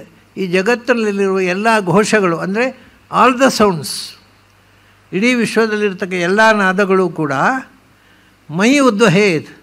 ಈ ನಾದ ಭಗವಂತನು ಅವನು ನುಡಿಸಿದ ನಾದ ಬಂತು. ಅದನ್ನ ಪ್ರಾಣಿಗಳ ನಾದ, ಪ್ರಕೃತಿಯ ನಾದ, ಮಳೆಯ ಸದ್ದು, ಅದು ಮೋಡದ ಸದ್ದು, ಸಮುದ್ರದ ಘೋಷ, ಎಲ್ಲವೂ ಭಗವಂತನದ್ದೇ ಉಚ್ಚಾರ. ಅದು ನಾವು ಮಾತಾಡೋದು ದೇವರು ನುಡಿಸಿದ್ದನ್ನೇ ನುಡಿದಲ್ವ. ಯಾಕಂದರೆ ಇಲ್ಲದಿದ್ದರೆ ಕೆಲವರಿಗೆ ಬಾಯಿ ಬರೋಲ್ಲ ಅಂತಾರೆ. ಯಾಕೆ ಬರೋಲ್ಲ? ಬಾಯಿ ಉಂಟು, ಬರೋಲ್ಲ. ಊಟ ಮಾಡಲಿಕ್ಕಾಗುತ್ತೆ ಬಾಯಲ್ಲಿ, ಮಾತಾಡಲಿಕ್ಕಾಗೋಲ್ಲ. ಯಾಕೆ? ಅದರ ಬಾಯಲ್ಲಿ ಮಾತು ಇಡಲಿಲ್ಲ ಭಗವಂತ. ಪಾಪ ಎಲ್ಲ ಇದೆ, ಬಾಯಿ ಬರೋಲ್ಲ. ಆದ್ದರಿಂದ ಮಾತು ಕೊಟ್ಟವನು ಯಾರು ಅಂತ ಆಗಬೇಕೀಗ. ಬಾಯಿ ಕೊಟ್ಟವನು ಯಾರು, ಮಾತು ಕೊಟ್ಟವನು ಯಾರು? ಅವನು ಮಾತು ಕೊಟ್ಟೇ ಇಲ್ವ ನಾವು ಮಾತಾಡೋದು. ಯೋಂತಃ ಪ್ರವಿಶ್ಯ ಮಮ ವಾಚಮಿಮಾಂ ಪ್ರಸುಪ್ತಾಂ ಸಂಜೀವಯತಿ. ಅದು ಧ್ರುವನಿಗೆ ಗೊತ್ತಿತ್ತು. ನಮಗೆ ಧ್ರುವನಿಗೆ 6ನೇ ವರ್ಷದಲ್ಲಿ ಗೊತ್ತಾಯಿತು, ನಮಗೆ 60 ವರ್ಷ ಆದರೂ ಗೊತ್ತಾಗೋಲ್ಲ ಅಷ್ಟೆ. ಅವನು ಒಳಗಿಂದ ಮಾತು ನುಡಿಸಿದವನು ಯಾರು? ಬಾಯಿ ಇದ್ದರೂ ಮಾತಾಡಿ ಬರೋದಿಲ್ಲ ಕೆಲವರಿಗೆ. ಆಮೇಲೆ ಕೆಲವರು ಬಾಯಿ ಬರುತ್ತೆ, ಬೇಡವಾದ ಶಬ್ದ ಮಾತ್ರ ಬರೋದು, ಒಳ್ಳೆ ಮಾತು ಮಾತಾಡಿ ಬರೋಲ್ಲ. ಈ ಬೇಡವಾದೇ ಮಾತಾಡೋದು. ಅವನು ಕಳ್ಳ, ಅವನು ಸುಳ್ಳ, ನನ್ನ ಅಪ್ಪನಾಣಿಗೂ ಅವನು ಕಳ್ಳ, ಇದೆಲ್ಲ ಮಾತಾಡೋ ಸಂಸ್ಕಾರ ಇಲ್ಲದೆ ಇದ್ದವ್ರು ಅನಾಗರಿಕರು ಮಾತ್ರ ಹೀಗೆ ಮಾತಾಡೋದು ಸಾಧ್ಯ. ಇದು ಸಭ್ಯತೆ ಇರೋರಿಗೆ ಯಾರೂ ಹೀಗೆ ಮಾತಾಡೋಲ್ಲ. ಅಂಥ ಮಾತುಗಳು ಆಡಿಸ್ತಾನೆ, ಅದು ಅವನ ಆಟ ಅಲ್ವ. ಅವನು ಒಳ್ಳೆ ಮಾತಾಡಿಸ್ಬಾರ್ದಿತ್ತ, ಇಲ್ಲ ಅವ್ರ ಯೋಗ್ಯತೆ ಎಷ್ಟು ಅಷ್ಟೇ ಮಾತಾಡೋರು. ಯಾರನ್ನು ನೋಡಿದ್ರೆ ಅವರು ಸುಳ್ಳ ಕಳ್ಳ ಆಗೋದು, ಯಾಕೆಂದ್ರೆ ತಾವೇ ಸುಳ್ಳ ಕಳ್ಳರು, ಅದು ಇನ್ನೊಬ್ರು ಎಲ್ಲರೂ ಸುಳ್ಳರು ಕಳ್ಳರು, ಹೀಗಿರುತ್ತೆ ಕಥೆ. ಅನ್ನೋದು ಯಾರ ಬಾಯಲ್ಲಿ ಏನು ನುಡಿಸಿತಾನೋ ಏನು ಕಥೆಯೋ ಒಂದು ವಿಸ್ಮಯ ಅಲ್ಲ. ಅದಕ್ಕೆ ಹೇಳಿದ್ರು ಮೈ ಮನಸ ಘೋಷಂ ಉದ್ವಹನ್, ಜಗತ್ತಿನಲ್ಲಿರುವ ಎಲ್ಲ ಶಬ್ದವೂ ಭಗವಂತನ ಶಬ್ದ. ಅಂದರೆ ಭಗವಂತ ನುಡಿಸಿದ ಶಬ್ದ, ಭಗವಂತನನ್ನು ಹಾಡುವ ಶಬ್ದ. ಹೀಗೆ ಧ್ಯಾನದಲ್ಲಿ ಕಾನ್ಸಂಟ್ರೇಟ್ ಮಾಡಿದರೆ ಹಾಗೇಳ್ತಾರೆ ಅವರು. ಆಗ ತತ್ರ ಗತಾಹ ತತ್ವೋಪಲಬ್ಧಾ ಭೂತಾನಿ ಭೂತಾನಂ ಅವರು ಘೋಷಂ, ಅಲ್ಲಿ ತತ್ರ ಉಪಲಬ್ಧಾ ಭೂತಾನಂ ಹಂಸಃ ಘೋಷಂ. ಅಲ್ಲಿ ಏನು ಅಂದರೆ ಶೃಣೋತ್ಯಸು ಅಂತ. ತತ್ರ ಉಪಲಬ್ಧಾ ಭೂತಾನಂ, ಇದು ಇನ್ನೊಂದು, ಇದು ವ್ಯಾಕರಣ ಓದೋರಿಗೆ ಅರ್ಥವಾಗದೇ ಇದ್ದದ್ದು. ತತ್ರ ಅಂದರೆ ಆಕಾಶದಲ್ಲಿ, ಎಲ್ಲಿ 8,000 ಮೈಲಿನ ಆಚೆ ಕೂಡ, ಇಲ್ಲಿ ಬಂತು ನಿಮಗೆ 8,000 ಮೈಲು ಮೇಲೆ, 8,000 ಮೈಲ್ ಆಚೆಯಲ್ಲಿ ಯಾವುದೋ ಒಂದು ಪ್ರಾಣಿ ಕಿರಿಚಿತಾ ಇದೆ. ನಾವೀಗ ವಿಮಾನದಲ್ಲಿ 20,000 30,000 40,000 ಎತ್ತರಕ್ಕೆ ಹೋಗ್ತೇವೆ. ಅದು ಅಲ್ಲಿ 8,000 ಯೋಜನ ಅಲ್ಲ ಮೈಲು ಅಷ್ಟು ಎತ್ತರಕ್ಕೆ ಹೋದಾಗ ಅಲ್ಲೂ ಪ್ರಾಣಿಗಳಿರುತ್ತವೆ. ಆಕಾಶದಲ್ಲಿರುವ ಅಂತರಿಕ್ಷಗತ ಪ್ರಾಣಿಗಳು, 8,000 ಮೈಲು ದೂರದಲ್ಲಿರುವ ಒಂದು ಪ್ರಾಣಿ ಅಥವಾ ಒಂದು ಹಕ್ಕಿ ಅದು ಕಿರಿಚಿದರೆ ಇಲ್ಲಿಗೆ ಹೇಳುತ್ತೆ. ತತ್ರ ಉಪಲಬ್ಧ ಆಭೂತಾನ ಅಂತ ಎಲ್ಲರೂ ತತ್ರ ಉಪಲಬ್ಧ ಅಂತೇಳಿ ಘೋಷ ಅಂತ ಅರ್ಥ ಮಾಡಿಬಿಟ್ಟಿದ್ದಾರೆ. ತತ್ರ ಉಪಲಬ್ಧ ಆಭೂತಾನಂ, ಅಲ್ಲಿ ಇರತಕ್ಕಂಥ ಸಮಸ್ತ, ಅಂದರೆ ಸಮಂತಾತ್ ಸುತ್ತಮುತ್ತ ಇರತಕ್ಕಂಥ ಎಲ್ಲ ಪ್ರಾಣಿಗಳು ಅವುಗಳ ಘೋಷವನ್ನು ಹಂಸಃ ಶೃಣೋತ್ಯಸು. ಈ ಕೇಳ್ತಾನೆ ಇವ ಯಾರು? ಹಂಸಃ. ಹಂಸ ಅಂದರೆ ಹಂಸ ಅಲ್ಲ, ಹಂಸ ಅಂದರೆ ಜೀವ, ಜೀವನಿಗೆ ಹೆಸರದು ಹಂಸ ಅಂತ. ನಮ್ಮಲ್ಲಿ ಹಂಸ ಅಂದರೆ ಅವನು ಒಂದು ದೇಹದಿಂದ ಇನ್ನೊಂದು ದೇಹಕ್ಕೆ, ಈ ದೇಹವನ್ನು ಒಂದು ದೇಹವನ್ನು ಪರಿತ್ಯಜ್ಯ ಹಂತಿನ ಪರಿತ್ಯಾಗ, ಒಂದು ದೇಹವನ್ನು ಪರಿತ್ಯಾಗ ಮಾಡಿ ಇನ್ನೊಂದು ದೇಹವನ್ನು ಸೃಷ್ಟಿ ಮಾಡಿ ಪ್ರವೇಶ ಮಾಡ್ತಾನೆ. ಅವನ ಪ್ರಾರಬ್ಧಗಳು ಸೃಷ್ಟಿಯಾಗುತ್ತೆ. ಆದ್ದರಿಂದ ಜೀವನಿಗೆ ಹಂಸ ಅಂತ ಹೆಸರು. ಅದು ಹಂಸ ಇತ್ಯುಚ್ಯತೆ ಜೀವ. ಇವನು ಜೀವ, ಇವನಿಗೆ ಹಂಸ, ಇವನು ಸೃಷ್ಟಿ ಮಾಡೋದು ಪರಮಹಂಸ. ಪರಮಹಂಸ ಅಂದರೆ ಭಗವಂತ, ಹಂಸ ಅಂದರೆ ಜೀವರು. ಇದು ಮಹಾಭಾರತದ ಶ್ಲೋಕ. ಅದರಿಂದ ಹಂಸ ಅಂದರೆ ಜೀವ ಶೃಣೋತಿ. ಅವನು ಹಂಸ ಅಂತ ಶಬ್ದವನ್ನು ಯಾಕೆ ಬಳಸಿದ್ರು ನೋಡಿ, ಇದಕ್ಕೆಲ್ಲ ಉದ್ದೇಶ ಇದೆ. ಈಗ ಹಾಲು ನಾನು ನೋಡಿಲ್ಲ, ಅದು ಎಲ್ಲ ಹೇಳ್ತಾರಪ್ಪ ಕವಿಗಳು. ಹಾಲು ನೀರು ಬೆರೆಸಿ ಇಟ್ಟರೆ ಅದು ಬರೀ ಹಾಲು ಕುಡಿದು ನೀರನ್ನು ಬಿಟ್ಟು ಹೋಗುತ್ತೆ ಅಂತ. ಅದು ಎಲ್ಲರೂ ಹೇಳ್ತಾರೆ, ಹೌದಲ್ಲ, ನಾನೇನು ನೋಡಿಲ್ಲ. ನಾನು ಹಾಲು ನೀರು ಇಟ್ಟು ಒಟ್ಟು ಮಾಡಿ ಇಟ್ಟು ಬೇರೆ ಕುಡಿದು ಹೋಗುತ್ತೆ. ಎಲ್ಲ ಶಾಸ್ತ್ರ ಎಲ್ಲ ಗ್ರಂಥಗಳು ಹೇಳ್ತಾರೆ. ಕವಿಗಳ ಸಮಯವೋ ವಸ್ತುಸ್ಥಿತಿಯೋ ಗೊತ್ತಿಲ್ಲ. ಅಂತೂ ಹಂಸ ಅಂದರೆ ಒಂದು ಶುದ್ಧತೆ. ಹಂಸ ಅಂದರೆ ಅದರಲ್ಲಿ ಏನು ಸ್ಪಾಟ್ಲೆಸ್, ಆ ರೀತಿಯ ಜೀವನಿಗೆ ಸಾಧಕನಿಗೆ ಈ ರೀತಿಯ ಕ್ವಾಲಿಟಿ ಬೇಕು. ಅವನು ಹಂಸದಂತೆ ಸ್ವಚ್ಛವಾಗಿರಬೇಕು. ಬೇರೆ ಕೊಳಕು ಭಾಷೆ, ಕೊಳಕು ಶಬ್ದಗಳು, ಕೊಳಕು ಚಿಂತನೆಗಳಿದ್ದರೆ ಈ ಯಾವ ಸಾಧನೆಯೂ ಕೆಲಸ ಮಾಡೋದಿಲ್ಲ. ಹಾಗೆ ಮಾಡಿ ಆಮೇಲೆ ಹಂಸ ಅಂದರೆ ಹೇಗೆ ಒಳ್ಳೆಯದನ್ನು ಕೆಟ್ಟದ್ದನ್ನು ಬೇರ್ಪಡಿಸುವ ಶಕ್ತಿ ಹಂಸಕ್ಕಿದೆ, ಹಾಗೆ ಇವನಿಗೂ ಆ ಮಾತುಗಳನ್ನು ಕೇಳಿ ಅದರಲ್ಲಿ ಯಾವುದು ಗ್ರಾಹ್ಯ ಯಾವುದು ಬಿಡಬೇಕು ಅನ್ನೋದನ್ನು ತಿಳಿಯುವ ಶಕ್ತಿ ಇರತಕ್ಕಂಥ ಜೀವ ಅಂತ. ಹಂಸ ಶೃಣೋತ್ಯಸು. ನೋಡಿ ಇಲ್ಲಿಗೆ ಸುಮಾರು ಏನು ಮಾಡಬೇಕು ಅಂತ, ಆಕಾಶದಲ್ಲಿರತಕ್ಕಂಥ ಭಗವಂತನ ರೂಪವನ್ನು, ಆಕಾಶದಲ್ಲಿರತಕ್ಕಂಥ ಪ್ರಾಣತತ್ವದಲ್ಲಿರತಕ್ಕ ಭಗವಂತನ ರೂಪವನ್ನು ಒಲಿಸಿಕೊಳ್ಳಬೇಕು. ಆಗ ಎಲ್ಲಿ ಏನು ಶಬ್ದ ಇದ್ದರೂ ಹೇಳುತ್ತೆ. 8,000 ಮೇಲಿನ ತನಕ, ಆಮೇಲೆ ಕೇಳಲಿಕ್ಕೆ ಹೋಗಬೇಡಿ. ಅದು ಅದಕ್ಕಿಂತ ಹೆಚ್ಚು ಕೇಳಬೇಕಂದ್ರೆ ಇದು ಭಗವಂತನಿಗೆ ಮಾತ್ರ. ಮತ್ತು ಕೆಲವು ದೇವತೆಗಳಿಗಾಗತ್ತೆ, ದೇವತೆಗಳಿಗೂ ಎಲ್ರಿಗೂ ಕೇಳೋದಿಲ್ಲ. ಇದು ಮನುಷ್ಯರ ಸಾಧನೆಯಲ್ಲಿ ಪಡೆಯಬಹುದಾದ ಸಿದ್ಧಿಯನ್ನು ಹೇಳಿದ್ದು. ಇಷ್ಟು ಇನ್ನೂ ಒಂದು ಕೆಲವು ಸಿದ್ಧಿಗಳನ್ನು ಹೇಳ್ತಾನೆ, ತುಂಬ ಹೇಳ್ತಾನೆ. ನಾನು ಸ್ವಲ್ಪ ನಾಳೆ ಇನ್ನೊಂದು ಸ್ವಲ್ಪ ಹೇಳಿ ಮತ್ತೆ ಮುಂದೆ ಹೋಗೋಣ. ಇದು ನಮಗೆ ಬರೀ ಸಿದ್ಧಿಯ ಯಾವತ್ತೂ ಸಿದ್ಧಿಯಾಗದ ಸಿದ್ಧಿ ಬಗ್ಗೆ ಮಾತಾಡೋದೇ ಕಾರ್ಯಕ್ರಮವಾಗಿ ಹೋಗುತ್ತೆ. ಅದನ್ನು ಮತ್ತೆ ಆದರೆ ಹಿಂದಿನವರು ಈ ದಿಸೆಯಲ್ಲಿ ಎಷ್ಟು ಸಾಧನೆ ಮಾಡಿದ್ರು, ಎಷ್ಟು ಕಷ್ಟಪಟ್ಟಿದ್ದರು, ಅದನ್ನು ಕಷ್ಟಪಟ್ಟು ಪಡೆದಿದ್ದರು. ಆ ಸಂಪತ್ತನ್ನು ನಾವು ಪಡೆಯದೇ ಇದ್ದರೂ ಅದನ್ನು ತಿಳ್ಕೊಂಡಾದರೂ ಇರೋಣ ಅನ್ನೋದಕ್ಕೋಸ್ಕರ ಹೇಳ್ತಾ ಇದ್ದೇನೆ. ಇವತ್ತು ಸಮಯ ಆಯಿತು. ನನಗೆ ಇವತ್ತು ಭಯ ಇತ್ತು, ಆರೋಗ್ಯ ನನಗೆ ಪೂರ್ತಿ ಕೆಟ್ಟಿದೆ. ಅದನ್ನ ಒಂದು ವಿಷಯ ಏನಂದರೆ ಆರೋಗ್ಯ ಯಾವಾಗ ಕೆಟ್ಟಿರುತ್ತೆ ಆವಾಗ ಹೆಚ್ಚು ಮಾತಾಡ್ತೇನೆ ನಾನು. ಆರೋಗ್ಯ ಚೆನ್ನಾಗಿದ್ದಾಗ 7:30 ಮುಗಿಸ್ತೇನೆ. ಆರೋಗ್ಯ ಕೆಟ್ಟರೆ ಮತ್ತು 10 ನಿಮಿಷ ಮಾತಾಡ್ತೇನೆ. ಹಾಗಾಗಿದೆ ನನ್ನ ಸ್ಥಿತಿ. ನಿನ್ನೆ ಆರೋಗ್ಯ ಚೆನ್ನಾಗಿಲ್ಲ ಅಂತ ಹೇಳಿದೆ, 10 ನಿಮಿಷ ಜಾಸ್ತಿ ಮಾತಾಡಿದೆ.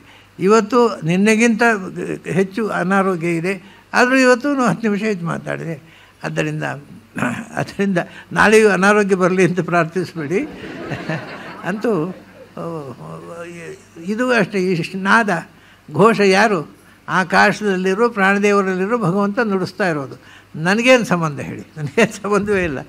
ಅಂಥ ಭಾಗವತ ಚಿಂತನೆಯನ್ನು ಇವತ್ತು ನಾನು ಮುಗಿಸ್ತಾ ಇದ್ದೇನೆ. ಮತ್ತು ನಾಳೆ ಸಂಜೆ ಸೇರಿದಾಗ ಅಲ್ಲಿ ತನಕ ನಿಮಗೆಲ್ಲ ಅಭಿನಂದನೆಗಳು ಮತ್ತು ಅಭಿವಂದನೆಗಳು.